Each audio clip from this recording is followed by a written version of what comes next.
শুভেন্দু অধিকারীকে আক্রমণ, কিন্তু দিলীপ ঘোষ প্রসঙ্গে একেবারে কৌশলী তৃণমূল কংগ্রেস।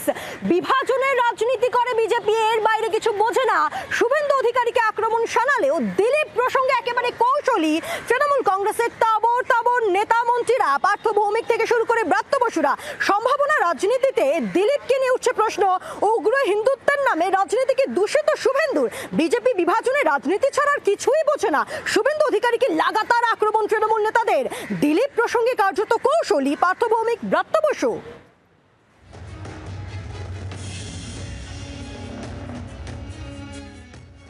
এটা আমরা 2021-এ বলেছিলাম, দিলীপ বাবু 2025-এ বলছি। কোনটা?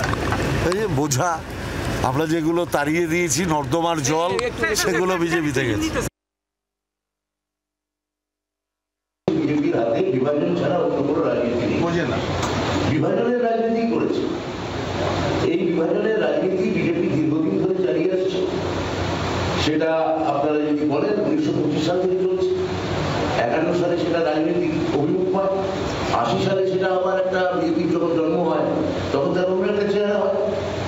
তো এই রাজনীতির উপর ভিত্তি করেই তো বিজেপি মানে ভাগ্যটা ভারতবর্ষে টিকে আছে। ওরা তো রাত্রিবেলা যখন ঘুমোতে যায় তখন শুভেন্দু অধিকারীর নামে 1 গ্লাস জল খায়, মাঝরাত্রে আবার ওদের দুঃস্বপ্নে ঘুম ভেঙে যায়, আবার দুটো বাতাসা মুখে দিয়ে আরেক গ্লাস জল খেয়ে শুভেন্দু বলে ঘুমিয়ে পড়ে। সারাদিন এই ঘরে দুঃস্বপ্ন দেখছে শুভেন্দু। উগ্র হিন্দুত্ববাদ বলে কিছু হয়? হিন্দুত্ব কোনো বাদ নয়, হিন্দুত্ব একটা ওয়ে অফ লাইফ। হিন্দুত্ব মনে হচ্ছে বহুত্ববাদ, যত মত তত পথ, একম সদ্বিপ্রা বহুধা ভজন্তি, এটাই হিন্দু। বাংলার আওয়াজ, বাঙালির আবেগ, জি 24 ঘন্টা।